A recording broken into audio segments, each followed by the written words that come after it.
Hello, welcome to Reverence for Rêverie. If you're here with me today, I have the sense that you didn't come here for tips.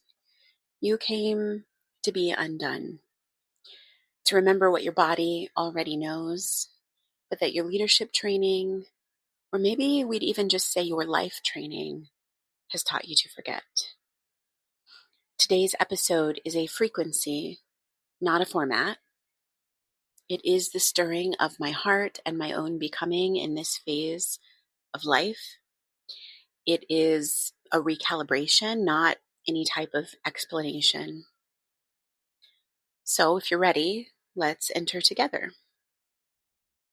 You're listening to Emotional Range is the New Infrastructure, leading from nervous system coherence. So high achieving leaders build systems and revenue pipelines, product suites, empires. They know how to achieve, to scale, but very few know how to feel. I know this because I work with several of them. I know this because I came from this.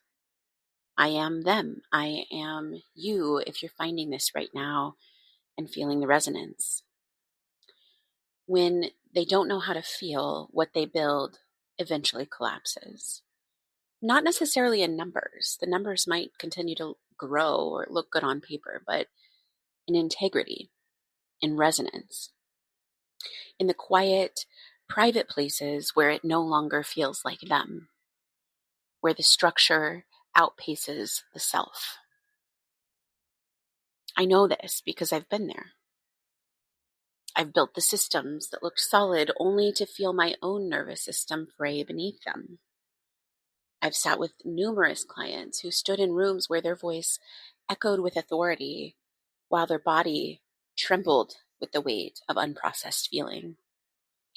I know what it is to outrun my own depth, to build a tower on ground that I hadn't yet tended. You can only hold what your nervous system can metabolize. And most of what we're calling burnout is not capacity failure, but feeling failure. It is a limit of range, not of skill. You don't need more containers. You need a deeper interior, a system that can hold the ache of creation without shutting down, a body that can stay open to the tension of visibility without fragmenting. I speak this not as an observer, but as one who has felt the rupture. The moment when the image that you project no longer holds the truth of what's really moving underneath. I've had to learn to let that tension work me, to let it break the old scaffolding that I was holding on to so that something more coherent, more true could emerge. And I've done it over and over again. It's where you're finding me right now, right in the middle of another coming undone to then reconstitute in greater coherence. We have exalted nervous system regulation as if the goal is calm, but coherence is not calm. It's clarity under pressure. It is orientation when you're in the middle of the fire. The sovereign nervous system is not a tranquilized state. It's a tuned instrument, a transmitter of truth through image, through emotion, through symbol. And if your nervous system is the conduit, your emotional range is the voltage. And most of what you want to hold, the impact, the intimacy, the innovation, it requires a wider voltage than you've been conditioned to allow. Leadership does not come from strategy. It comes from the pattern rupture, from reorganizing your psychic infrastructure so that the old defenses don't override the new signal that's wanting to come through. And this is why most visionary leaders end up sabotaging their momentum. because their bodies were never taught to feel this much desire, this much attention, this much unknown, this much discomfort in general. I know the feeling of standing at that threshold of expansion, of sensing that more is wanting to come through me, and also feeling my body bracing against it. I've felt the tremor of becoming, the terror of being seen, and let me tell you, it was terror. The grief of identities that are dissolving. This is not theoretical for me. This is the architecture that I have had to rebuild layer by layer. And as I said, I'm moving through it right now. Let me be clear. Regulation is not suppression, and coherence is not comfort. This is not about numbing your edges or masking your overwhelm. This is about actually transmuting that overwhelm into a clearer signal, your emotion into direction, and your nervous system into the wise oracle that it is. You're not meant to be unbothered by life. You're meant to be tuned in to life. This, I believe, is the new infrastructure. It's not the funnel. It's not the launch. It's not the 5-figure month.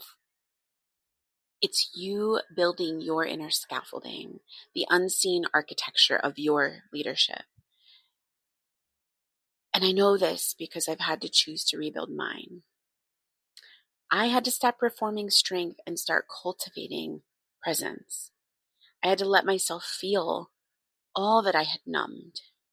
The ache, the rage, the longing I thought that I could outrun.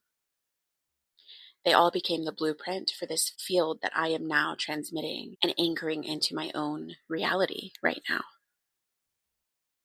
So can you sit with the tension of unmet desire without bypassing it? Can you let your grief recalibrate your offerings instead of sanitizing your voice? Can you feel rage and then still stay relational? Because that is leadership. Not because it's impressive, but because it is real. You know, most people these days are teaching leadership from the outside in. Behavior first, then belief, and then maybe embodiment. But this path, this more psycho-spiritual path, moves from the symbolic core outward. We don't start with behavior. We start with pattern recognition, with unconscious decoding, with emotional capacity, with relational depth. In other words, we start with the deepest sense of self-awareness. And that has to be cultivated over time. It is a practice because no sustainable creation happens from a dysregulated identity, and no coherent field can emerge from a fractured self. Your emotional body is not an obstacle to your power. It is your power. The range of feeling that you've avoided, the grief, the yearning, the terror, the awe, it holds the bandwidth that you've been seeking. Not just to build more, but to hold more without dissociating. You've learned to hold others, you've learned to hold outcomes, but can you hold yourself when the frequency gets higher, when the old self starts to disintegrate in favor of a truer one? This is the real initiation. Not into more performance, but into true, authentic presence with yourself. I've stood in this kind of disintegration. Like I said, I'm in it right now, and I have certainly felt the pull to retreat into those familiar roles. The fear of what others will think or say, the impulse to numb myself with busyness. Oh, that is so familiar. Busyness has been my companion and protector in some of the hardest points of my life. It has offered me the illusion of certainty and control. So why the fuck would I want to give that up, right? But in all of this, I've also felt the quiet insistence of something deeper, the coherence that cannot be faked, that demands my full attention. So what does this require? It requires reverence for your affective states, your feeling states, the ones that don't fit into strategy decks or sales scripts. It requires sitting with the discomfort of not knowing and then calling that leadership. It requires no longer mistaking numbness for neutrality or silence for sovereignty. And it requires dismantling the fantasy that you can lead others from a place that you're unwilling to touch within yourself. You don't need to fix your nervous system. You need to listen to it. It's not broken. It's brilliant. And it has been encoding truth since long before you ever had words. Your job is not to overwrite it. My goodness, we've done enough of that in this society. It's what's landed us where we are. It's not working for you any longer. Your job, instead, is to repattern the field so that it can speak in the full octave of its intelligence. So I'll leave you here today, inside the threshold of a new psychic orientation. Not at the end, but at the edge of something new. Feel your breath. Take a moment just to feel the ground beneath you. Feel the pulse of your own nervous system, not as a tool to master or to subdue, but as a field to enter into, filled with the charge of your soul. What would it mean to lead from here? Not from a strategy, but from presence.